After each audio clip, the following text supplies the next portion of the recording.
Hello, this is Gray Hughes. I'm doing a video today on Rachael DelTondo, a 33-year-old school teacher who was gunned down in front of her parents' home in Aliquippa, Pennsylvania. She was shot 10 times with a 9mm pistol just after being dropped off by a friend of hers at 10:44 p.m. Now, before we get started on this video, though, I'd like to say thank you to Darlene Miho and Lynn Downing, who have become new patrons of mine on Patreon, and I really appreciate it. Thank you very much. And if you're not getting notifications for my videos, you have to hit the bell next to the subscribe option. And if you haven't subscribed to my videos, do so. And if you have a cell phone, you actually have to select more options saying you want to see all videos. They have 3 options on there, and I would select all videos. Then you'll be notified if I'm doing a live video as well. All right, so I'd really appreciate your support in that way, and if you want to share my video on Facebook or Twitter or Instagram, that would be great too. All right, so now let's get started on this very complicated case of Rachael DelTondo. Last night on the live that I did, that you would know about if you hit the notification bell, we came up with a flow chart through discussion and a lot of conversation, came up with a flow chart for the case. And then after the live, I added some more things to it that came to mind. But I think that would be a great place to start when discussing this very complicated case. So let's go take a look at it. It might be easy to go over this chart in 4 parts. If you can see down here, I actually have a legend. The yellow is the Steamy Car Incident. The red is her different romances, referring to Rachael. And the green are family associations. And the trip to Hanks is the magenta color. Okay, so let's start with the Steamy Car Incident. So on February 6, 2016 at 1:52 a.m., Kenneth Watkins, right here, and Francis Conkle noticed a car in an old hospital parking lot in Aliquippa. And in the car was Rachael DelTondo and Sheldon Jeter Jr., who was 17 at the time. Sheldon's seat was pushed back, the windows were steamy or fogged up, and they didn't notice, though, that they were kissing or doing anything like that. So Sheldon said that they were just hanging out, and Rachael said that he was an old student of hers. But it sounds like that's not true, because recently Rachael's mom said that she was never a teacher of Sheldon, but in 2008 Rachael worked at a school teaching 2nd and 3rd grade as a substitute teacher, and Sheldon was a student at that school but wasn't one of her students. So the officers actually cleared them and let them go, but there was no police report filed. However, they did file a police report over a year later because somebody let them know that they knew about the incident. And what's strange is the only people that would know about it directly would be Kenneth Watkins, Francis Conkle, Sheldon Jeter Jr., or Rachael DelTondo, or anybody that any of those 4 told about it. But once the police department found out that somebody knew about the incident, they created a police report. And no charges were filed, and it was a closed incident. One of the things that's interesting about Kenneth Watkins and Francis Conkle is one of these 2 officers was actually known to Sheldon Jeter Jr. already. They were going to take him in as a troubled youth, as they deemed Delcia Crum Flanagan, his mother, to be troubled. They were going to take Sheldon Jeter Jr. in. So that right there is strange too. So you have 2 officers who randomly come across a car, and inside the car is a kid that one of these 2 officers was going to take in. There's no police report written up.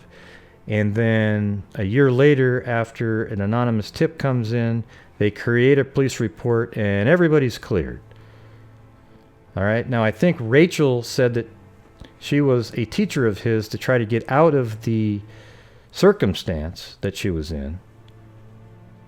But we now know that Rachael and Sheldon were in an on and off again relationship. But we'll talk about that in a minute when we discuss romance.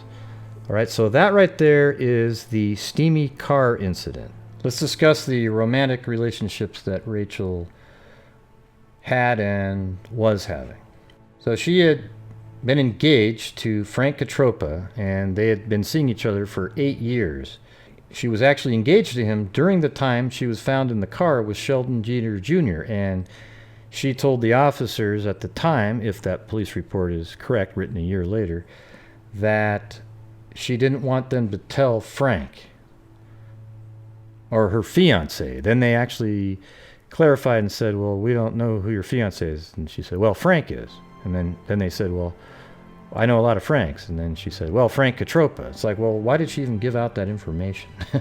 It's almost like they wanted them to tell him or something. I don't really know. But Frank called off the engagement, or, you know, some people say Rachael called off the engagement. Let's just say they called off the engagement. Rachael was on a television program called Get Marty to help get a refund on the wedding dress that she had put a large deposit down on, never got the dress, asked if she could pay the rest of the money, but they did not return or did not complete the dress and send it to her. So she got a hold of Get Marty, and I'll just show you a little clip from that show. A woman looks forward to her wedding day. It's supposed to be a happy occasion, but sometimes things don't work out, leaving the bride stuck in a situation where she can't get her money back for anything, including her wedding gown. That is what a woman from Aliquippa and her family say happened to them. Yeah, this story really a cautionary tale for other brides. When they couldn't figure out a way out of this situation, they decided to get Marty. You need a butter knife? Yes, please. The DelTondo family can be best described as old school Italian, believing in only the best. So there you go. There you have it. So on the show, they, Get Marty, they contacted the dressmaker and so forth, and she ended up getting all of her money back. All right. I just thought I'd throw that in there so you could get a look at her, moving around and being alive at this time. So this is actually Rachael DelTondo right there. Rachael gave back the engagement ring that he gave her, and they officially became unengaged on February 14th, Valentine's Day of all days, 8 days after the incident where she was found in the car.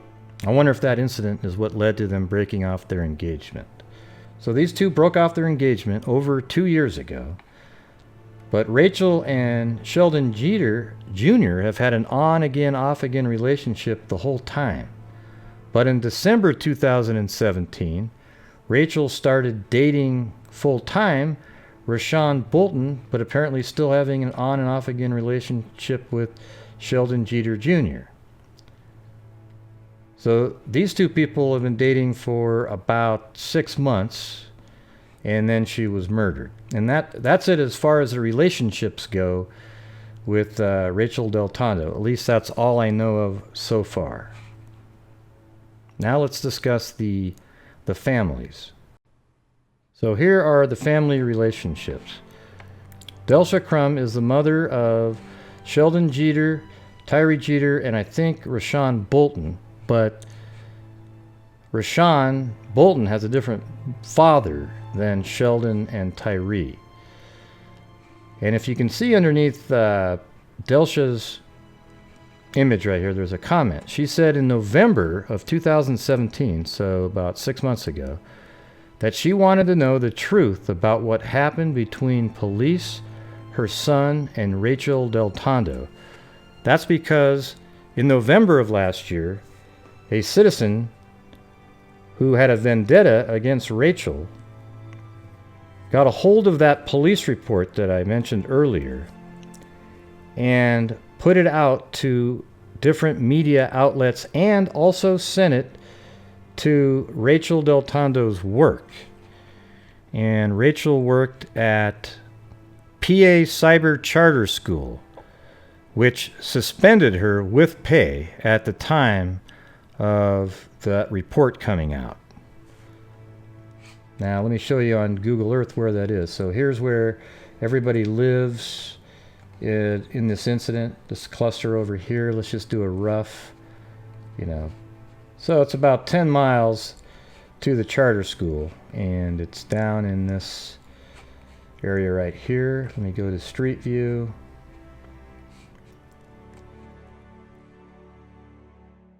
And you can see PA Cyber, and it's a charter school.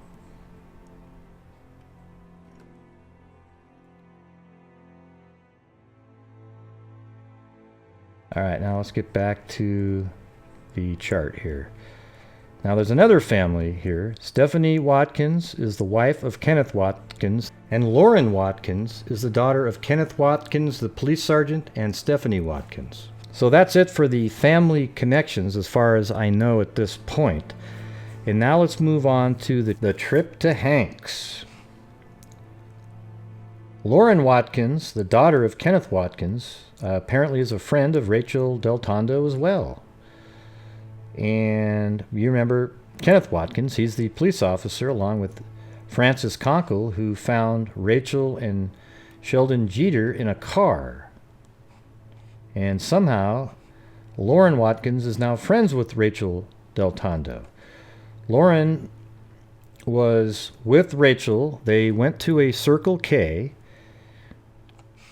All right, now here's the Circle K. This is where Rachael lives, right in this area right here.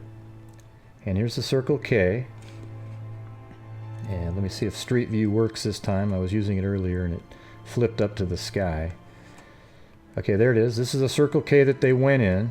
They picked up something. I don't know what they purchased, but they're hanging out.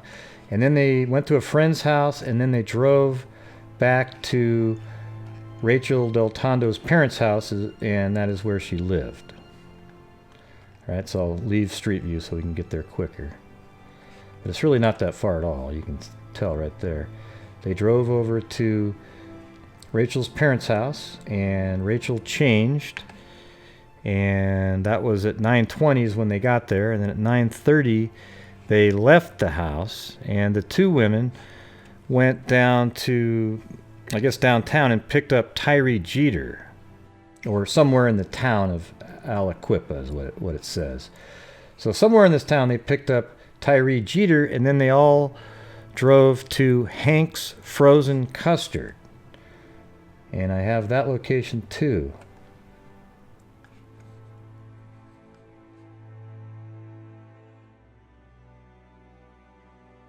So somehow they made it to Hank's Frozen Custard, which is right here. And they apparently got there at around 10:07. And this is it right here. And I think on the other side there's little windows that you can order your food. It's not really food. It's, well, if you consider ice cream or frozen custard food, sure. But they're there to get their food, and that was at 10:07. And let's see what it says. There's some text messages that started around this time. I do have a screenshot of some text messages here, so let me load this up. At 10:07, there was a text message from Sheldon to Tyree that said, "Y'all there already?" And then Tyree says, "Yeah." Then at 10:15, Sheldon says, "I got left, huh?" Meaning they forgot to take him, or they didn't want to take him. He sounds a little bit irritated. He puts some smiley faces, though. And then Sheldon again texted, "Who all with you?" You can tell he's getting a little bit more irritated. So at 10:30, Sheldon texted Tyree. They switched the initials around here. I'm not sure why they did that. But Sheldon texted Tyree at 10:30 and said, "Hank's is closed," or "Hank's closed." So that means he actually literally called and checked, because now he's really like worked up. Like, what are they really doing? What are they really doing? Kind of paranoid, right? And then Laura Watkins at 10:41 texted, All right, so we have this time here at 10:41 p.m. Go for a walk. You know, but here's the thing, people. I just saw another document while making this that had different times and so forth, so I'm not feeling that comfortable about this portion from 10:41 on. This right here matches the other document. So I think that's correct. Okay, so I think what I'm going to do here is I'm going to stop this video now, and I am going to go get the real information. I'm going to try to track down the affidavit that this came from to get that information, because I need to have the exact times of the text messages to make a theory. You don't want to make a theory and have the incorrect information. All right, so there's a lot more to this. So what I'm going to do is I'm going to make a part 2 in a couple days that will go over, there's a lot of crazy inside information. Rachael was actually an informant as well. I actually didn't believe that at first, but it turns out that that appears to be true. She was scared for her life. She'd been threatened. She told Rashawn that, and I think her mother knew that as well. And there's just a lot more to this story. It's like this huge tangled web we weave type of deal. Okay, so I'm gonna end it here, and I'm gonna go look for the accurate text message time. I apologize, but when I saw that there was 2 conflicting situations there, I don't feel comfortable putting it out. I have to see it for myself, the real document. So I guess until next time, everybody, be safe out there.